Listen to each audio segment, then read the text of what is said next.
안녕하세요. 이번 시간에 다뤄볼 내용은 노트북을 저렴하게 사는 방법을 알려드릴 건데, 예전에 이 주제로 한번 영상을 만든 적이 있었어요. 그때 산 노트북은 잠깐 쓰다가 부모님 집에 있는 컴퓨터가 작고 키보드가 안 되고 모니터가 안 켜지고 말썽을 일으킨다고 해서 계속 봐줄 수가 없으니까 아예 그때 산 노트북을 그냥 줘버렸어요.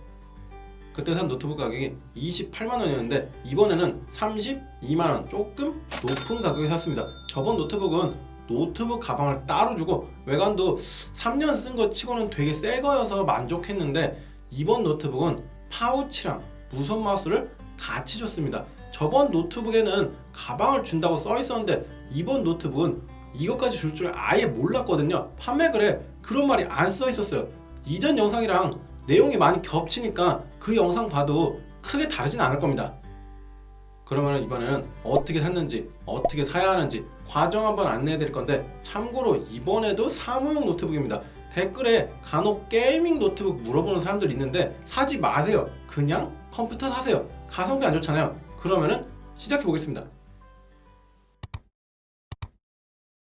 제가 노트북을 구매할 때 무조건 따지는 게 있습니다. 최하 기준이라고 해서 이 기준에 하나라도 못 들어가면 안 삽니다. 뭐 별거 없는데 램은 8기가, 저장 장치는 250기가, 모니터 해상도는 1920, 1080, FHD, CPU는 인텔 코어 i 시리즈로 5세대 이상 총 4개를 보고 무게는 안 봅니다. 연식만 보고 따지면 이제 5세대가 2014년 9월쯤에 나왔으니까 실제로는 2015년부터 많이 팔렸을 거예요.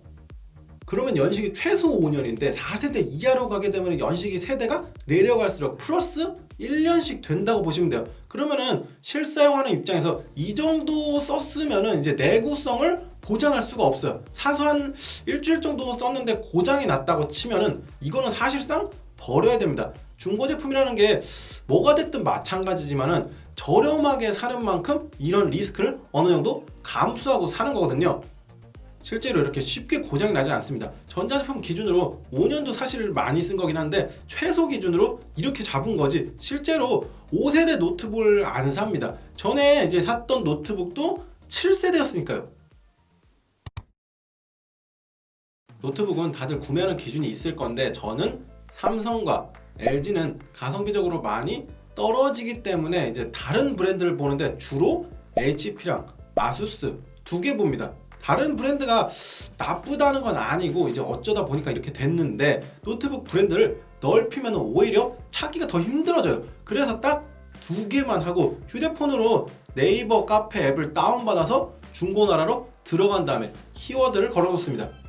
키워드는 대충 HP 노트북, 아수스 노트북, HP 256, 아수스 256 뭐 이런 식으로 키워드를 걸어놓고 알림은 빼줍니다. 이제 시간이 조금 지나서 컴퓨터로 확인해보면은 이런 식으로 노트북 리스트가 쫙 떠요. 문제는 이제 잘 보고 있으면은 이거 같은 거를 계속 올리는 이른바 업자가 보입니다.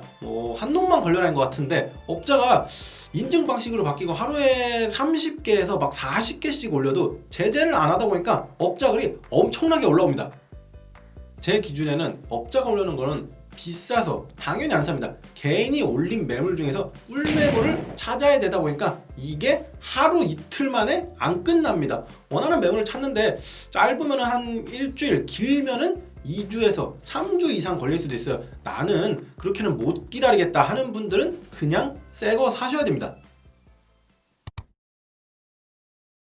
앞에 설명 다 필요 없고 가격이 제일 중요하잖아요. 이게 원하는 가격대가 나와야 살 수가 있는 건데, 아까 제가 최소 5세대라고 하긴 했지만은 마지노선이 5세대라고 했지, 정 물건이 없으면은 5세대를 살 수도 있지만은 실제로는 6세대 이상을 봅니다. 최근에 제가 놓친 것 중에 하나인데요. 보여드리면은 HP 노트북 i5 25만 원에 팝니다. 이거 보면은 CPU는 i5에 7200U, 램은 8기가, SSD는 256기가, 모니터 크기는 15인치였어요.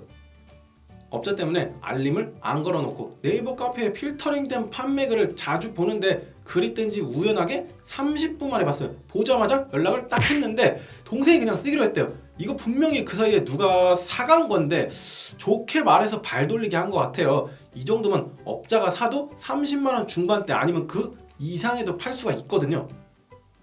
그래서 아쉽게 놓치고 며칠 기다리는데 그 사이에 계속 올라온 것들은 CPU가 4세대라는가 램이 8기가인데 SSD가 120기가가 나오고 램은 4기가인데 250기가 SSD가 나오고 막 중구난방으로 나와요. 가격의 마지노선을 적게는 20만원 중반대에서 아무리 많이 써봐야 30만원 초반대 이상을 안 쓰기로 하고 계속 거르고 기다리다 보니까 갑자기 10세대 노트북이 나옵니다. 10세대 노트북이면 2019년 10월에 나온 건데 판매자 말로는 2020년 3월에 샀대요. 보면은 제가 원하는 조건 다 들어가 있습니다. 인텔 10세대 i3 CPU에 램은 8기가, 저장 장치는 SSD도 아니고 NVMe 256기가, 모니터 해상도는 1920, 1080 FHD, 크기는 13.3인치, 무게는 1.3kg. 저는 모니터 크기는 신경 쓰지 않았지만 기왕이면은 큰 걸 사는 게 좋긴 했어도 어쨌든 제가 원하는 조건에 딱 맞아서 누가 살까봐 바로 문자를 했습니다. 문자를 보내고 거래 내역을 보는데 거래 내역이 노트북 딱 하나만 있습니다. 이러면 사람 머리가 막 돌아가요. 이거 사기 아닌가? 글만 봐서는 전혀 신뢰를 할 수가 없잖아요. 그래서 노트북에 제 휴대폰 번호 뒷자리 4개 종이에 적어서 올려달랬는데 잘 올려주더라고요. 그리고 전화번호랑 계좌번호 더치트 검색해보니까 별 이상 없었습니다. 그래서 다 확인되자마자 바로 입금을 해버렸어요. 예전에 상품권 사기꾼 신고해서 벌금 먹인 적이 있었고 저는 사기를 당하더라도 다 준비가 되어 있는 사람이라서 딱히 사기에 대한 걱정은 안 했습니다. 시간이 조금 오래 걸리긴 하지만 신고만 제때 하면은 경찰들 범인 잘 잡습니다. 돈을 받아내는데 시간이 조금 걸리긴 하겠지만 이게 못 받는 건 아니거든요. 그래서 물건이 도착을 했습니다. 노트북이랑 아답터만 달라온 건 아니고 USB 무선 마우스 하나랑 노트북 파우치 요거 한 15,000원 돈 되거든요. 거기다가 택배비 포함으로 32만원에 샀으니까 실제로는 노트북만 해서 한 30만원에 산 거예요. 저는 개인적으로 이거 잘 샀다고 생각합니다. 대신 게시글에 윈도우 미설치라고 되어 있었는데 중고 노트북의 장점이 윈도우나 오피스 같은 거를 설치한 채로 주는 경우가 대부분인데 이 제품 윈도우 미설치라고 써 있었고 실제로 노트북을 켜보면은 윈도우 설치가 안 돼 있습니다. 노트북을 사고 나서 안 쓴 건 아니잖아요. 분명히 사고 썼을 텐데 그냥 초기화를 해서 주지 파티션을 날린 것 같아요. 어차피 USB 8기가 이상 되는 요런 거 하나만 있으면 윈도우 설치는 쉽게 할 수 있으니까 이 부분은 크게 문제는 안 되는데 조금 아쉬웠습니다. 결론은 시간 좀 들여서 어느 정도 걸러내면서 확인하다 보면 좋은 노트북 여러분도 구매할 수 있습니다. 제가 말한 조건에 안 들어가는 제품들 대부분 거르세요. 나중에 이거 문제되고 후회할 수도 있습니다. 그러면 영상 마치겠습니다.